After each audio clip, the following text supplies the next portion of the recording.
Bonjour à tous, bienvenue pour la rentrée de l'interview à la une, l'émission vidéo de la rédaction de Nice Matin, une émission que j'ai le plaisir de présenter avec Frédéric Maurice, le chef de l'édition de Nice. Bonjour Frédéric. Bonjour Denis. Notre invité aujourd'hui, Michel Tabarot. Bonjour Michel Tabarot, Bonjour. vous êtes député Les Républicains de la 9e circonscription des Alpes-Maritimes. Le début de la semaine a été marqué par la disparition de Jean-Marie Le Pen. Vous n'avez pas réagi à sa disparition, est-ce qu'il y a une raison particulière ? Non, je n'ai pas souhaité faire de commentaires. Vous savez, ça a été un adversaire dans la vie politique. Il a eu des propos parfois inacceptables. Et voilà, c'était le temps du deuil pour la famille. Je pense que l'histoire jugera. Ce que j'ai souhaité par contre faire, c'est de faire un tweet sur l'apéritif qui a été organisé et les apéritifs qui ont été organisés. J'ai été choquée, je pense, comme beaucoup de Français, de voir que l'extrême gauche se réunissait pour faire une grande fête, pour boire de l'alcool, pour tirer des feux d'artifice. Moi, j'ai le respect de la vie humaine et de la famille. Donc, autant je n'avais pas de volonté particulière de saluer voilà, le personnage, autant je pense qu'il faut respecter la mort. Et c'est ce qui a été le cas de Enfin, pour moi, la réaction et la volonté de faire ce tweet. La réaction du Premier ministre François Bayrou a été jugée trop complaisante par certains. Elle a suscité la polémique. Qu'est-ce que vous en pensez ? Non, écoutez, il a fait... Voilà, enfin, je pense qu'il faut à la fois, enfin, comme je vous le disais, c'est un personnage, et puis on l'a eu, nous aussi, dans les Alpes-Maritimes. On l'a affronté avec Christian Estrosi en 98 sur les régionales, mais autant il faut être très clair sur ces dérapages qui ont été inacceptables, je vous le disais, cette volonté de revenir en boucle sur les juifs, sur nos compatriotes de confession juive, tout ça c'est assez... Il était comment violent. comme adversaire ? C'était un homme intelligent, charismatique, donc quelqu'un de compliqué, mais qui, à mon avis, par moments, par colère ou par voilà, excès, dérapé. Mais bon, j'ai envie de vous dire que la parenthèse doit être fermée. Je crois qu'il est enterré demain, sa famille est dans le deuil. L'histoire jugera son action, ses discours et ses propos, et c'est pas à moi de le faire aujourd'hui. Frédéric. Est-ce qu'il est à l'origine de la droitisation du pays dont on parle beaucoup ? Est-ce que vous pensez, beaucoup disent que finalement c'est lui qui a défraîchi tout ce terrain-là, qui a permis à toutes ces questions-là, l'immigration, le nationalisme, d'être mis sur le devant de la scène ? Est-ce que vous pensez que c'est le cas ? Est-ce qu'on le doit à Jean-Marie Le Pen ? Non, alors bien entendu, si vous écoutez le Rassemblement national, c'est ce qu'ils vous diront forcément, mais je ne pense pas. Non, c'est une situation qui fait que il y a des sujets à traiter, que parfois la droite n'a pas eu le courage aussi de les évoquer et de souhaiter les traiter, mais il y a des sujets qui sont là, qui sont récurrents, qu'on évoque depuis des années et qui n'ont pas trouvé encore de solution adaptée, avec une aggravation de certains sujets sur la sécurité, sur le régalien. Donc non, je ne pense pas qu'il ait été précurseur, ça n'a pas été le cas. Il a parlé de sujets qui existaient de façon outrancière souvent, ce qui fait qu'on n'a pas pu les régler, parce que immédiatement la gauche a réagi. Et moi, je pense qu'on doit parler de ces sujets de façon apaisée, mais de façon déterminée. On a aujourd'hui des situations compliquées au niveau de l'immigration, au niveau du narcotrafic, au niveau de la délinquance des mineurs. Et ça, il faut avoir de la volonté, de la détermination. Et quelle que soit sa sensibilité politique, on voit que ça dépasse aujourd'hui les clivages politiques, quand vous voyez que plus de 70% demandent qu'on règle ces sujets-là. Pour finir sur Jean-Marie Le Pen, vous êtes la fille de Robert Tabarot, Oui. qui était l'un des chefs de l'OAS. Oui. Est-ce que vous comprenez que Jean-Marie Le Pen ait pu recourir à la torture lors de la guerre d'Algérie ?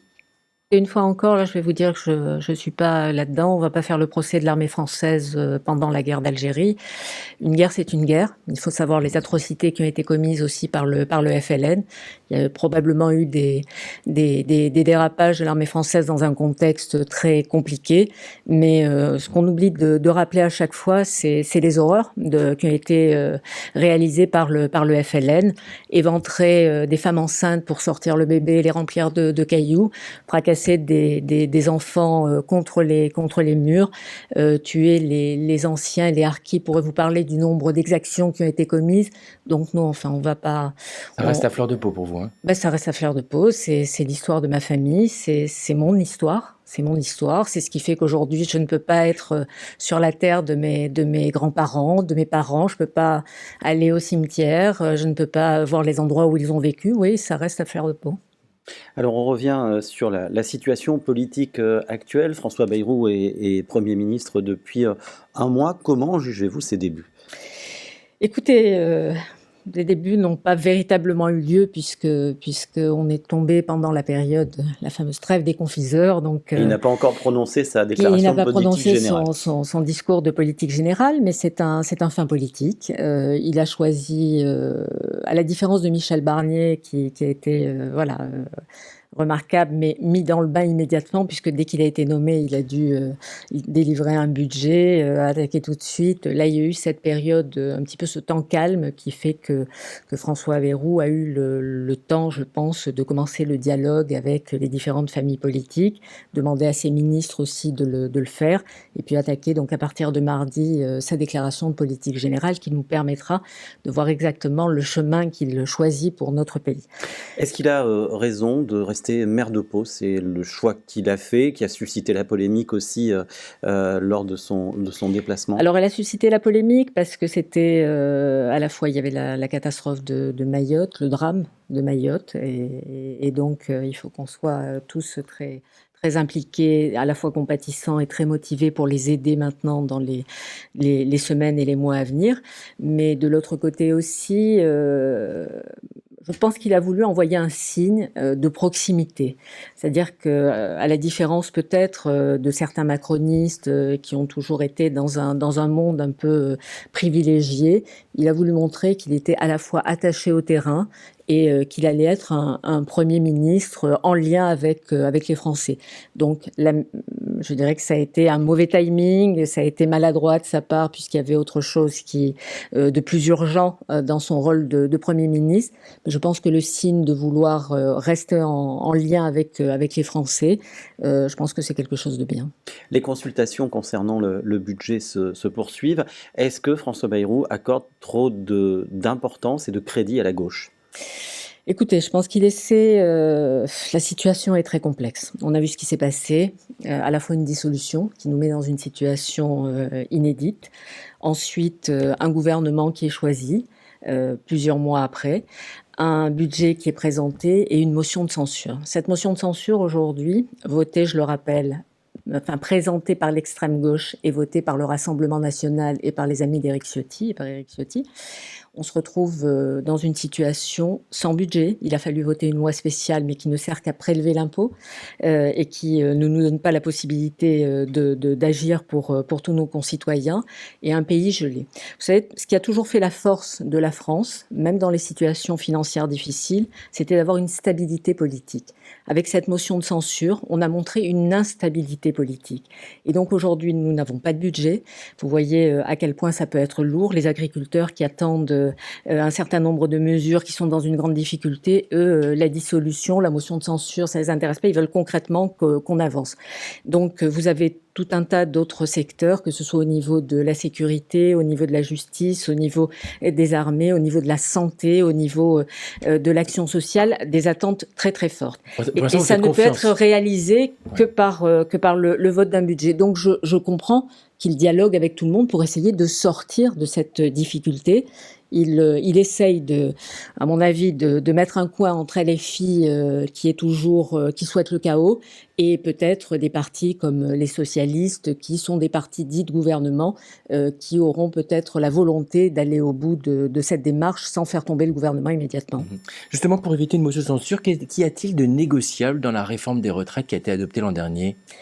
Écoutez, moi là, c'est vraiment on entend point, absolument, on entend pas mal de choses. Moi, j'entends donc ce que je viens de vous dire, et c'est pour ça que on est obligé d'avancer par rapport à ce que l'on envisage habituellement. Mais j'ai quand même un petit peu de mal à ce qu'on touche à cette réforme sur l'âge de 64 ans. Ça, sur c'est les pas 64 ans. Ça a été fixé, vous savez que nous, on était au niveau des Républicains sur 65 ans, donc on était même plus à l'ance là-dessus. Mais j'ai très peur que si on revient sur cette mesure d'âge, bon, premièrement, ça a un coût. Il faut savoir que si on y touche tout de suite, c'est 4 milliards d'euros, et cumulés, on arrivera rapidement à plus de 15 milliards dans 2-3 ans, donc c'est très dangereux. Deuxièmement, c'est envoyer un signe inquiétant aux marchés financiers qui aujourd'hui nous prêtent de l'argent aussi. Il faut penser qu'on a des taux d'intérêt. Aujourd'hui, on a véritablement une situation qui est pire que la Grèce puisqu'on emprunte avec des taux d'intérêt plus élevés que la Grèce. Donc c'est quand même une situation que la France n'avait pas connue. On se retrouve dans cette situation avec des agences de notation qui donc ont baissé nos notes, avec une possibilité d'une crise financière. Donc je suis inquiète par rapport à ça. C'est pas un blocage pour embêter les Français, c'est simplement que lorsqu'on regarde tous les pays européens, on avait réussi à mettre en place une réforme dite structurelle, et là on va montrer finalement qu'on n'a pas le courage d'aller au bout. Donc on est sur des œufs, on est sur une ligne de crête qui est particulièrement compliquée, à la fois d'avoir la nécessité de voter un budget, d'un autre côté de pas défaire des réformes importantes qui ont été réalisées. Est-ce que Michel Barnier a fait tout ce qu'il a pu pour ne pas être victime de la motion de censure d'après vous? Est-ce que c'était inéluctable pour vous, pour lui? Écoutez, moi, je suis triste pour lui parce que c'est un homme de grande qualité qui a pris sa mission très au sérieux, qui savait que son contrat était à durée déterminée, mais qui voulait passer son budget pour le pays. Dès que Budget que vous auriez approuvé, hein? Oui. J'ai échangé avec lui dès le départ et il m'a dit, moi je fais mon travail, je mène ma mission en regardant l'intérêt de la France. Il a tout de suite été discuté avec l'Europe. Vous savez que l'Europe nous surveille de près par rapport à nos déficits, à notre dette.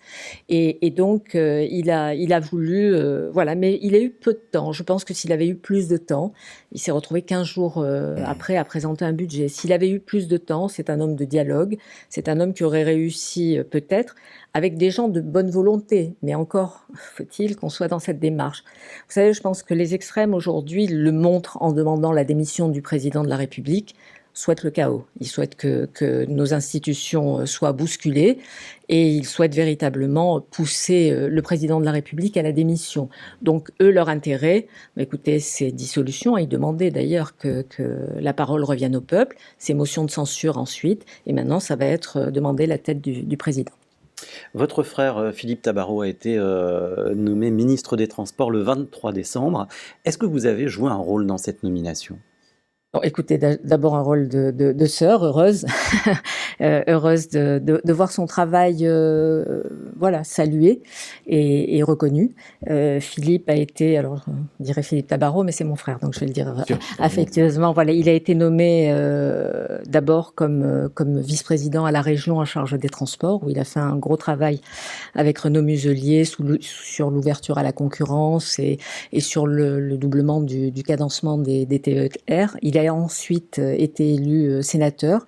Il a été immédiatement choisi par ses collègues pour présenter le budget des transports et puis il a travaillé sur des lois. Il a été auteur de plusieurs propositions de loi, entre autres une qui doit maintenant passer sur la sécurité dans les transports.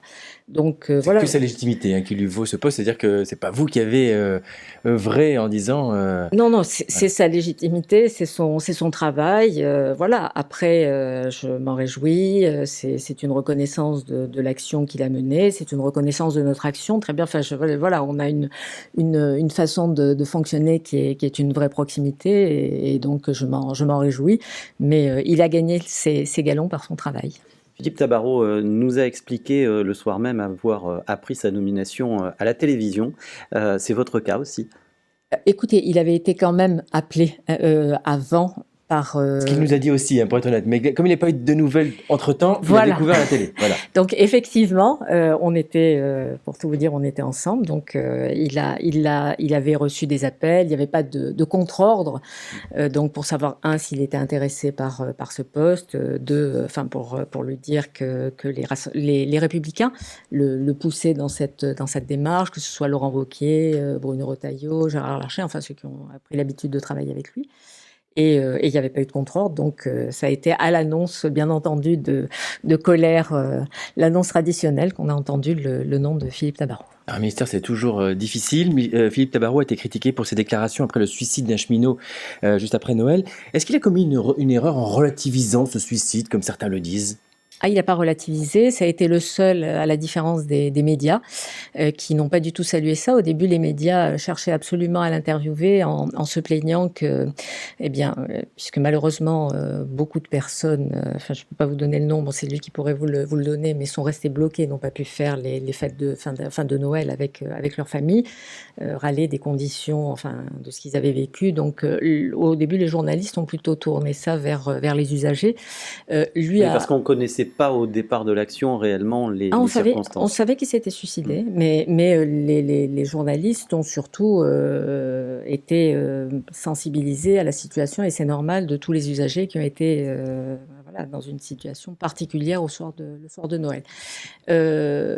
Philippe Tabarot était, à mon avis, le seul à avoir une pensée pour la famille, à avoir des mots pour le conducteur, à se rapprocher d'ailleurs, puisqu'il était en contact avec la famille aussi. Donc il a eu voilà, cette empathie. Après, on rentre dans un contexte, mais c'est peut-être pas moi à le dire, mais bon, c'était un syndicaliste, il y avait pas mal d'agitation autour, et puis on a voulu le faire passer au début comme une difficulté par rapport à son travail, alors que c'était pas tout à fait réel. Voilà, donc Justement, on dit rien de plus. que Philippe Tabarot a déjà les cheminots contre lui. Alors c'est presque une tradition pour un ministre de droite, d'ailleurs, des Oui, Transports. bah, surtout quelqu'un qui a un discours assez clair concernant Il est juste avant la tout grève. ministre des Oui. usagers. Hein. Il est ministre enfin, c'est à lui que vous devriez poser ces questions, mais je pense qu'il est ministre de tout le monde. C'est en plus quelqu'un, bon, on a des profils différents, mais c'est vraiment quelqu'un qui dialogue beaucoup, qui respecte beaucoup, qui échange beaucoup. Donc, ça a été son cas. Après, si vous voulez, pour certains, c'est un peu un irritant, parce que quand vous déposez une proposition de loi, ou quand vous rapportez une proposition de loi sur la sécurité dans les transports, sur le droit de grève, sur l'ouverture à la concurrence, sur différents sujets. Il y a des sujets, vous le savez, depuis qu'il a été au niveau de la région, sur justement l'ouverture Ouais, la concurrence en à la particulier. concurrence. Voilà, Ça reste un marqueur. certains ont coincé, donc Exactement. c'est normal. Voilà, il n'y a pas plus. Et vous ça, avez mais confiance parce que, comme vous dites, il dialogue beaucoup et donc, Oui, voilà, oui, oui. sur la durée, il va... Il dialogue beaucoup, et puis voilà. Et puis parfois, il faut avoir aussi de la détermination sur des sujets, et même s'il y a des difficultés, accepter d'être la cible d'attaques. Et ça a été d'ailleurs assez violent, hein, des attaques très, très violentes, très personnelles. Mais non, il est déterminé, donc il avancera pour le bien justement à la fois de toutes ces professions, mais des usagers, qu'il ne faut jamais oublier. Alors, la vie des Républicains a été bouleversée depuis le mois de juin, Oui. et le ralliement d'Éric Ciotti à Marine Le Pen. Vous faites partie d'un quatuor de personnalités chargées d'assurer la direction intérimaire du parti. Il en est où aujourd'hui, le parti ? Écoutez, le parti, bon, déjà vous dire une chose positive, j'étais avec le trésorier, donc j'échange beaucoup avec lui, qui fait partie du quatuor, hein, Daniel Fasquelle, oui. et donc nous avons eu plus d'adhésions en 2024 qu'en 2023. Donc déjà vous dire que notre parti se porte bien. Ensuite, nous avons décidé en bureau politique, donc lorsque nous avons été installés avec mes trois autres collègues, de confier donc à l'unanimité une mission à Laurent Wauquiez, qui fait un tour de France pour la refondation du parti. Le nom, les statuts, la primaire, voilà, tous ces sujets. Et puis en dehors de ça, pour voir quels sont les sujets que nous allons pouvoir mettre sur la table pour réfléchir et nous préparer justement aux échéances présidentielles. Il y a un Nous calendrier aurons- dans tout ça? Voilà, nous aurons justement une élection pour élire notre président de parti, puisque ce quatuor a vocation à assurer l'intérim, a priori dans le premier semestre 2025. D'accord. Donc prochainement. Nous avons un bureau politique le 4 février, donc nous allons décider d'un certain nombre de modalités pour avancer. Mais je me réjouis qu'il y ait eu ce travail de fond pour pouvoir retourner vers nos adhérents et vers nos cadres et nos élus dans les départements qui ont été quand même assez secoués par le fait que le président du parti nous abandonne du jour au lendemain et nous laisse dans une situation un peu particulière. Et quand le dit président, c'est-à-dire Éric Ciotti, il se vante aujourd'hui de compter plus d'adhérents avec son Union des droites pour la République que les Républicains. J'ai des petits doutes. D'accord. Quand je vois, si vous voulez, dans les Alpes-Maritimes, l'effet Ciotti, moi, je n'ai pas beaucoup d'élus qui m'ont dit qu'ils allaient le rejoindre, à part ceux qu'il a placés tout récemment, c'est-à-dire Christelle Lintorni, qui était son choix pour pour la 5e circonscription, Monsieur Schex, qui l'avait investi en tant que UDR, et Monsieur Castillo, qui l'avait mis à la fin des discussions sur la liste des européennes, alors qu'il était, il était encore président des Républicains. Donc après, sur le reste, j'ai pas vu une vague d'élus des Alpes-Maritimes le rejoindre dans son parti. J'ai pas l'impression que vous lui avez pardonné, Éric Ciotti. Bah écoutez, vous savez, moi je me suis retrouvée à la fois comme candidate, avec une annonce d'un président de la République qui nous annonçait une dissolution, elle n'était pas vraiment prévue, et surtout présidente de la Commission nationale des investitures. Nous sommes restés donc du dimanche soir jusqu'au mercredi, où il a fallu réunir un bureau politique en catastrophe avec tous les épisodes que vous connaissez. Et ensuite, j'ai eu 2 jours, donc du mercredi au vendredi, parce que j'appelais avant qu'il ne prenne sa décision, une décision qu'il a annoncée le mardi. J'appelais Éric Ciotti sans nouvelles pour essayer de préparer les investitures. Et il a fallu que je trouve des candidats dans les 577 circonscriptions de France, ce qui n'a pas été possible en totalité, puisque certains de nos amis nous disaient mais on ne sait pas qui vous êtes, c'est-à-dire on ne sait pas si LR va devenir RN ou si LR reste canal historique. Donc ça a été particulièrement complexe, particulièrement difficile, et nous avons perdu des candidats et des sortants, très probablement par rapport à l'ambiguïté sur cette campagne qui n'a duré que 3 semaines. Ouais, là, vous parlez que de questions pratiques, ce qu'on comprend déjà, parce que c'est pas évident, j'imagine, mais questions politiques aussi, c'est-à-dire que cette décision, ce choix de ce pacte avec le Rassemblement national, c'est quelque chose que vous ne validez toujours pas, j'imagine. Ah non, de toute façon, si vous voulez, par rapport aux journalistes qui ont toujours eu ont ressenti un peu d'ambiguïté ou autre, de porosité. Là, au moins, les choses ont été très claires. C'est-à-dire qu'il y a toute une famille qui est restée aux Républicains et il y a Monsieur Ciotti et très peu d'amis qui l'ont suivi. Donc là, les choses sont claires. Moi, plus que tout, après, la ligne politique, ça n'est pas mon sujet. Si Éric Ciotti avait préparé les choses et s'il avait quitté notre famille politique immédiatement au soir de sa décision, c'était son choix. Je veux dire que chacun peut avoir ses engagements, j'ai aucun problème par rapport à ça. Mais il nous a entraînés avec des avocats, bloqué le parti. Certains salariés avaient des difficultés pour percevoir le salaire, les loyers pour être payés. Un certain nombre de difficultés en dehors de ce que je vous ai dit sur les législatives, qui à mon avis sont pas au niveau de ce qu'il a représenté pour notre famille politique. Donc oui, j'ai pas encore totalement passé l'éponge comme vous pouvez le voir. Mais bon, on referme la parenthèse, on parle d'avenir. Les Républicains vont devoir se trouver un président ou une présidente. Pourquoi pas vous ? Écoutez, moi, je suis ravie d'être très active au sein d'un cercle rapproché. Je suis très investie depuis toujours dans ma famille politique. J'ai été parti républicain lorsque c'était le Parti républicain. J'ai rejoint ensuite l'UMP lorsque nous avons eu la fusion, donc démocratie libérale, puisque le PR avait changé son nom. Et nous avons travaillé avec le RPR et avec l'UDF.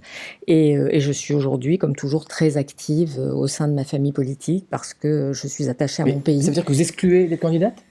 À la présidence des Républicains ? Oui. Ah oui, carrément, d'accord. On parle du national. Oui, bien sûr, national, pardon, oui, national. On va parler des Alpes-Maritimes. Qui a le profil aujourd'hui pour diriger les Républicains ? On pense évidemment à Laurent Wauquiez. Il va falloir quelqu'un pour conduire le parti jusqu'à la présidentielle. Il y a quand même un petit nouveau là qui s'est quand même posé, c'est quand même Bruno Retailleau. Et on s'en réjouit. Ouais. Moi, vous savez, j'ai été très heureuse qu'en conscience, on prenne la responsabilité de rentrer au gouvernement Barnier. Alors, on avait des collègues qui ne souhaitaient pas, qui étaient un peu traumatisés par le fait que le président Macron était toujours présent, donc de ne pas être comparé à la Macronie et de ne pas être surtout comptable du bilan, et c'est ce que nous ne sommes pas. Mais dans cette situation compliquée, j'ai pensé à la fois que c'était de la responsabilité, on montrait bien qu'on était responsable et puis qu'on était un parti de gouvernement.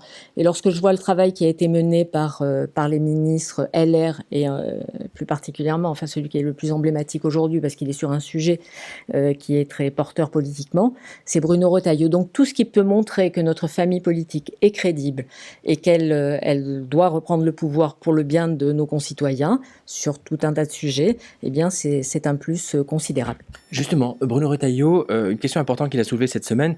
Mardi, il était invité sur RTL et il a milité pour interdire le voile musulman lors des sorties scolaires à l'université dans les compétitions sportives. On le regarde si vous voulez bien. Oui. Il me semble que notamment vis-à-vis des frères musulmans qui ont une stratégie d'entrisme et de petits pas, il faut opposer la résilience de la République. Exemple, je pense qu'il faut étendre à de nouveaux champs de l'espace public le principe de neutralité. Par exemple, le sport. Pour préserver le sport qu'on aime, Ça veut dire qu'aujourd'hui, vous voulez moins de voile, vous voulez plus. Vous avez une interview dans le Parisien ce matin, vous dites que vous posez la question du voile pour les accompagnatrices de scolaires et aussi à l'université. Vous voulez les interdire, pour dire les choses clairement? Moi, je le pense d'abord sur les accompagnatrices scolaires. Pour moi, c'est l'école hors les murs. Or, la loi de 2004 concerne l'école dans les murs. Mais l'extension hors les murs, ce sont justement les sorties scolaires. Alors d'abord, est-ce que vous pensez comme lui, Madame Tabarot? Tout à fait. Tout à fait. Je peux vous dire que la loi, plus loin la loi de 2004, j'étais présente à l'Assemblée. J'avais travaillé avec Monsieur Debré, donc qui présidait une commission, et j'étais tout à fait favorable à cette loi. J'ai été ensuite tout à fait favorable à la loi contre la burqa de Jean-François Copé, et c'était notre groupe qui l'a porté. Et là encore, moi je pense qu'on a un pays qui doit garder ses lignes. Je pense qu'aujourd'hui on voit encore dans certains collèges des jeunes filles qui arrivent voilées et qui agressent pratiquement le principal parce qu'il ose leur dire de retirer ce voile. Moi, je souhaite véritablement, il y a un espace religieux. Vous savez, c'est très bien. Chacun a la possibilité d'aller pratiquer son culte comme il le souhaite, mais là, on sait que c'est une démarche qui n'est pas forcément religieuse. Elle est souvent très militante et elle est animée par des gens qui veulent du mal à notre République. Au fond, est-ce que l'islam est compatible avec la République ? Un islam pratiqué dans un cadre personnel, familial. Vous savez, j'ai l'occasion de connaître de nombreux musulmans qui font le ramadan, qui vont prier régulièrement, mais ils ne veulent pas imposer leurs règles à la République. Donc j'ai aucun souci par rapport à ça. Par contre, lorsque je vois ces jeunes filles qui à la fois toutes maquillées, les influenceuses qui sont là donc en pleine modernité et ne suivant pas forcément les règles de la religion et qui d'un autre côté veulent imposer une tenue et sont dans une provocation, parce que lorsque vous agressez votre principal qui vous dit de ne pas le mettre puisque c'est la loi, enfin en tout cas les règles qui sont demandées à l'éducation nationale, je trouve que c'est une autre démarche et je m'inquiète de voir à quel point ça se développe aujourd'hui, et je crois que le ministre a totalement raison, et en tout cas je suis totalement solidaire de ses propos. Vous avez repris les rênes des Républicains dans les Alpes-Maritimes après le départ d'Éric Ciotti. Où en est le parti dans le département aujourd'hui ? Écoutez, là encore, donc je vous disais, côté rassurant, donc pas d'hémorragie, ni des militants, ni donc des élus, ce qui est quand même... Les AM restent la première fédération de France ? Les AM, écoutez, on n'a pas les calculs puisqu'on est en renouvellement, on est au mois de janvier, donc vous voyez, il faut attendre. Ouais. Mais en tout cas, je ne sais pas si on restera première fédération parce qu'il y a un petit temps d'adaptation, mais en tout cas, on reprendra une très belle place, si c'est pas dans les premiers mois, à la fin de l'année, au niveau national. Ce que je peux vous dire, c'est que on a de nombreuses demandes, même d'élus qui reviennent, qui étaient en désaccord avec Éric Ciotti et qui reviennent dans notre famille politique. J'ai d'ailleurs tout à l'heure une réunion avec des cadres de Nice, donc pour réorganiser ces territoires. On a quand même un président national, président départemental qui a quitté la famille politique, donc les choses s'organisent. Mais comme je vous le disais, le fait de ne pas voir d'hémorragie, le fait d'être maintenant dans une nouvelle dynamique, vous savez, beaucoup de personnes adhèrent, je vous le disais, par rapport à l'année dernière, avec en se disant LR, ça marche quand c'est au pouvoir, ça marche quand il y a des décisions courageuses à prendre. Vos relations se sont pas mal détériorées avec le maire de Cannes, David Lisnard, à l'occasion des élections législatives. Où est-ce que vous en êtes ? Est-ce que vous êtes parlé depuis ? Des élections législatives ? Non. Dernières élections législatives avec la candidate Alexandra Martin, on ne savait pas très bien exactement. Oui, d'accord. Alors sur cet aspect-là. En fait, vous voulez dire que c'est plus général que ça. On a de petits soucis avec David Lisnard. Premièrement, le problème de l'intercommunalité. Vous savez que le Canet est dans. Vous estimez être toujours maltraité ? Oui. Les chiffres sont là pour le montrer. Donc bon, on s'est vu, on a avancé là-dessus. On doit normalement, je l'espère, hein, c'est l'intérêt des habitants de notre bassin de vie, avancer. Nous souhaitons donc avec Yves Pigonnet simplement que le Canet soit aussi bien traité que les autres communes de l'agglo. Vous allez arrêter de bouder parce que des fois vous êtes absente et Pigonnet est absent. On est absent quand on demande des choses précises, qu'on n'a pas de réponse, et puis que Nice Matin, enfin il y a ensuite une intervention d'un collaborateur de Cannes, ou de l'agglo, pour nous dire oui, on a des chiffres précis alors qu'on les demande et qu'on les a pas. Donc des chiffres qui sont en plus calculés, tout ça. Voilà. Donc je referme la parenthèse. Nous nous sommes vus directement. Nous sommes en cours, mais enfin en tout cas, nous nous sommes vus avec David Lisnard là-dessus. Sur le reste, c'est l'histoire de Nouvelle Énergie. Moi, comme je suis, je vous le dis, donc l'énergie qui est le parti très engagée aux Républicains depuis toujours et dans ma famille politique. Voilà, pour moi, c'est une action importante. Et si j'y passe beaucoup de temps aussi, c'est parce que c'est quelque chose d'important, parce que je pense que ça peut apporter un plus aux Français.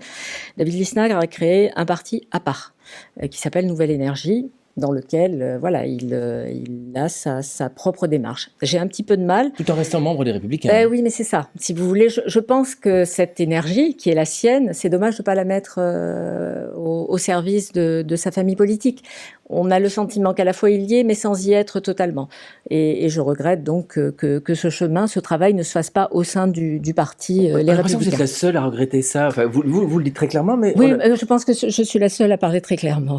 D'accord. Parce que c'est un échange que nous avons assez régulièrement avec pas mal d'acteurs. Alors, localement, peut-être que les uns ou les autres ne veulent pas froisser, mais vous savez, je suis directe, c'est ma qualité ou mon défaut, mais en tout cas, ça a toujours été ma marque de fabrique depuis que j'ai démarré la politique. Une dernière question sur le conseil départemental. Est-ce que cette situation où Éric Ciotti est toujours membre de la majorité de Charles-Ange-Ginesy, est-ce que cette situation peut durer ? Alors moi, je ne souhaite pas qu'elle dure. Je pense qu'il faut à un moment donné clarifier. Charles-Ange Ginesy ne voulait pas changer les choses en pensant que tout allait rentrer dans l'ordre. Oui, que la politique nationale est une chose, la politique départementale en est une autre. Tout ça peut s'entendre si vous n'avez pas de parlementaires dans l'Assemblée départementale. Avec la motion de censure. Exactement. Vous avez à la fois aujourd'hui des parlementaires qui ont fait tomber un gouvernement LR, parce que je rappelle que Michel Barnier était LR et que nous avions 12 ministres. Et de l'autre côté, vous avez des parlementaires LR, Alexandra Borchio, vous avez Alexandra Martin. Donc, à un moment donné, on ne peut pas dire le national c'est une chose et le local c'est autre chose. Que le soutien soit apporté à Charles-Ange Ginesy par différents groupes, c'est tout à fait normal et ça ne me pose aucun souci. Donc, qu'Éric Ciotti et ses amis décident d'apporter un soutien à Charles-Ange Ginesy, tant mieux pour Charles-Ange, c'est parfait. Par contre, je pense qu'il est important qu'une autre situation s'installe à... Très clairement, des groupes distincts. Des groupes distincts.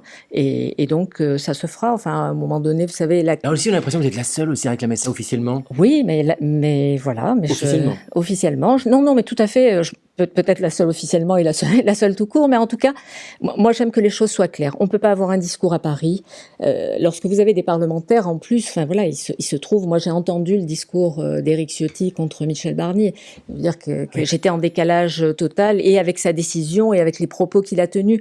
Donc j'ai du mal à comprendre qu'Alexandra Martin, qui était dans le même hémicycle, et que après Alexandra Borchio, puisse rester concrètement avec Éric Ciotti. Alors, même s'il y a une histoire... Les deux Alexandra sont prévenus, là. Non, oui, c'est pour elle, mais il y a David Lisnard aussi, est conseiller départemental, il y en a d'autres, donc c'est à eux aussi de prendre leurs responsabilités. On se situe d'un côté et d'un autre. Je pense que c'est le seul département de France où le RN et LR siègent dans le même groupe. Ça me paraît un petit peu bizarre. On va être confronté rapidement à des échéances. Elles seront municipales, elles seront législatives, elles seront présidentielles. À un moment donné, il faut que chacun puisse retrouver ses petits. Alors, avant de terminer, on va passer à la question perso.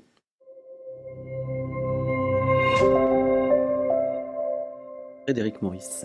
Ah, c'est vous. Oui, c'est moi. Je regardais l'écran. Michel Tabarot, est-ce que c'est pas illogique que vous ne soyez pas devenu vous ministre, soit avec Michel Barnier, soit avec François Bayrou?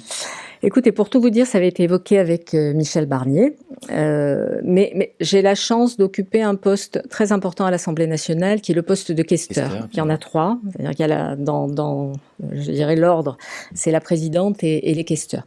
Questeur, c'est un rôle qui permet de gérer toute l'administration de l'Assemblée, c'est 600 millions d'euros. Donc les travaux, les 1500 fonctionnaires de l'Assemblée, donc il y a des contractuels et des titulaires, vous avez les 577 députés, vous avez les presque 2000 collaborateurs des députés. Voilà, vous organisez cette maison en interne. Vous savez dans quel cadre ces élections se sont passées. On l'a vu, Annie Genevard, qui a été nommée au gouvernement, a fait perdre une vice-présidence, puisqu'on ne l'a pas retrouvée, aux Républicains. Donc, dans la logique de l'engagement que j'ai pris vis-à-vis de mes collègues en étant candidate à la questure, je n'ai pas souhaité. Donc, ça avait été évoqué pour quel portefeuille? Ça s'est passé, donc... Les transports Non, ça je laisse à Monsieur Tabarot, qui a bien plus d'expérience en la matière que moi, c'est pas... Non. Merci beaucoup, merci Michel à vous. Tabarot. Merci à tous de nous avoir suivis. Merci à Sophie Doncé et Philippe Bertini pour la réalisation de cette émission, à Christelle Benjamin pour sa préparation. On se retrouve la semaine prochaine pour un nouveau rendez-vous de l'interview à la une. Notre invité sera Sébastien Olaran, le maire de Breil-sur-Roya.